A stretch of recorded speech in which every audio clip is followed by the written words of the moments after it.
जो ये कहते हैं कि मैं फिटनेस इंडस्ट्री से बहुत पैसे कमा रहा हूँ, तो वो अराउंड फिटनेस इंडस्ट्री है, चाहे वो ऑनलाइन ट्रेनिंग हो, चाहे वो जिम हो, चाहे वो सप्लीमेंट हो, चाहे वो स्पॉन्सरशिप हो, आप वो बॉडी बिल्डिंग करे बिना भी, मतलब इनहेंस हुए बिना भी कर सकते हो। ऐसे क्या कर रही है? बैटरी नहीं है थोड़ी देर।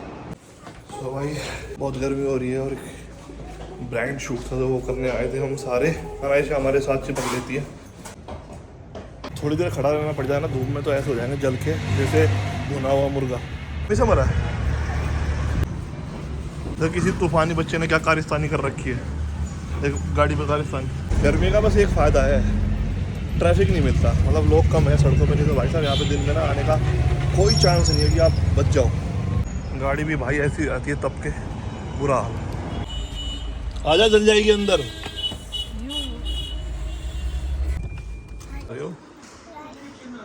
राइस व्लॉग में सबसे ज्यादा आने की गाड़ी दिखाई देती है, क्योंकि तुम मुझे 10 बार घुमाते हो बाहर। फोन करना, उन्होंने अपने आप ही फोन कर दिया, मैंने तो बोला भी नहीं कल नहीं आया फोन, कल आया नहीं ना कल नहीं आया। मजा आ रहा था वो खेलने में। ऑलराउंडर चाहिए, ऑलराउंडर। पानी को छोड़ने के बाद भैया अब हम चल दिए हैं अपने घर की तरफ को। बहुत सारा काम पेंडिंग है और आज तो डेडली वर्कआउट भी है। लाऊं भी फरीदाबाद के लिए और मैं यहाँ से कुछ स्नैक्स, आज वेजिटेरियन लूँगा, सैटरडे है। तो आज मैं बहुत खुश हूँ, उसका रीज़न है। चले तो आज मैं क्यों खुश हूँ बताइए? क्योंकि आज मेरे पापा आए हैं। बना लिया ना मुंह, आपके बेटे ने पहला रन बनाया इसलिए खुश हुआ ना। मेरे पापा आए तो क्या पापा आए हैं तो पापा पापा पापा। सो आनिक को मैं अकेडमी से ले आया हूँ। आज का आनिक की लाइफ का फर्स्ट मैच था। कितने ओवर का था आनिक? 40 ओवर का हो गया था। 40 ओवर का पहला मैच था और 40 प्लस 4 40, मतलब दोनों टीमों ने खेला। तो आनिक ने पहला डेब्यू मैच खेला, इसमें 44 बॉल खेली। हालांकि रन कम थे, लेकिन जो मैंने इसके 1-2 शॉट देखे कि 1-1.5 महीने की प्रैक्टिस में इसको फास्ट बॉल पसंद है। और स्पिनर में अभी दिक्कत है ना, स्पिनर में मैं उसे मीडियम पेस की तरह खेल रहा था स्पिनर। और फिर विकेट कीपर हार्दिक कह रहा था कि चौका मार के दिखा, अगली बॉल पे चौका मार दे लेग स्पिनर में। हाँ, सारी बॉल मजा आया पहले मैच में। तो ये आपको लाइफ में याद रहना चाहिए कि वो आपने। पता मैं आउट कैसे हुआ? हाँ। मैं उसके बाद भी बहुत देर खेल लेता आराम से। मेरे सामने 2 विकेट गई है, 2। मैंने एक और चीज के लिए अपोलोजाइज मांगी मेरे पार्टनर से, अरमान से, क्योंकि वो मेरी वजह से रन आउट हो गया।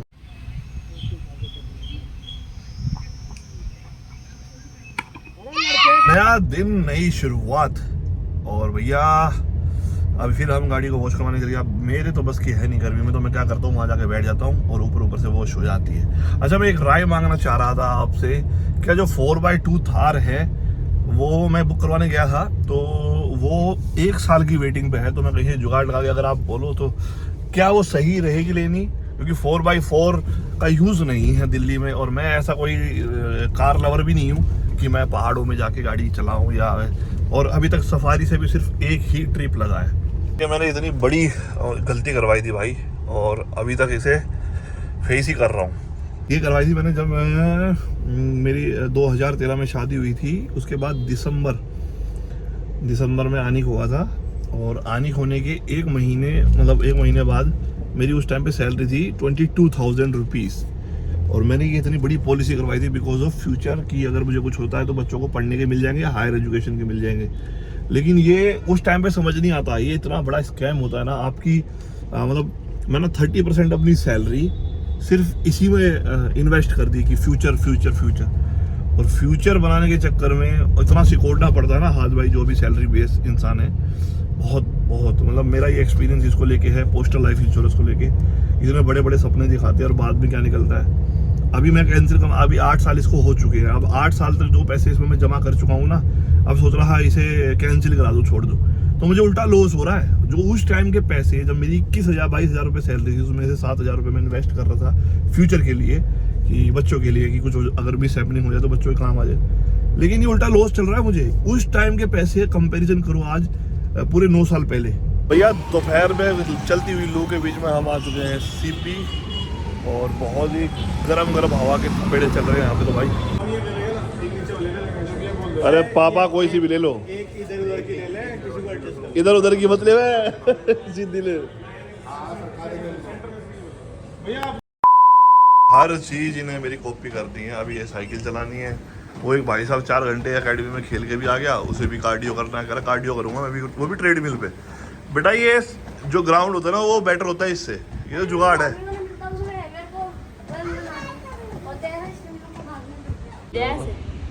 ऐसे सीधी एक्सीडेंट हो गया, बल्ला बल्ला, एक्सीडेंट हो गया। क्या हुआ मेरे बच्चे को?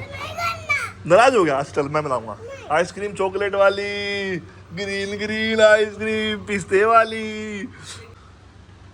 आइए मेरे चूहा, गिली गिली गिली गिली, ला फोन फोन डाल। आई आग पड़ रही है, आग जल के जड़ जल के। अच्छा एक बात बता, आजकल वो बहुत चल रही है नेचुरल, अरे चाबी गिर गई, नेचुरल इनहेंस, और ये बॉडी ये चल रही है। हमने तो 2 साल 2.5 साल पहले बना के छोड़ दिया video. Life of a body builder, life of a trainer. जब बनाते हैं जब तो लोग ये कहते थे डिमोटिवेट कर रहे हैं, अब लोगों को लगने लगा कि ये कंटेंट कवर करना चाहिए। अब लोगों को याद आ रही है कंटेंट बना रहे, जब हमने 2-2.5 साल पहले बनाया। और जब मैं शेरू क्लासिक खेल के आया, मैंने जब भी बनाई थी कि भाई, और मैंने अभी 1 हफ्ते पहले भी बनाई थी, अभी बनाते रहते हैं चीजें। और कितने पैसे वेस्ट हो रहे हैं, आपका फ्यूचर क्या है इसमें। देखो रियलिटी तो ये है, मेरी जो फिजिक नेचुरल थी वो बहुत अच्छी थी, मैं ये अभी भी बोलता हूँ, अपनी वीडियोस में भी बोलता हूँ, क्योंकि बहुत सारे साइड इफेक्ट से आपको गुजरना पड़ता है अगर आप इनहेंस हो, अगर आप प्रोफेशनल बॉडी बिल्डिंग करते हो।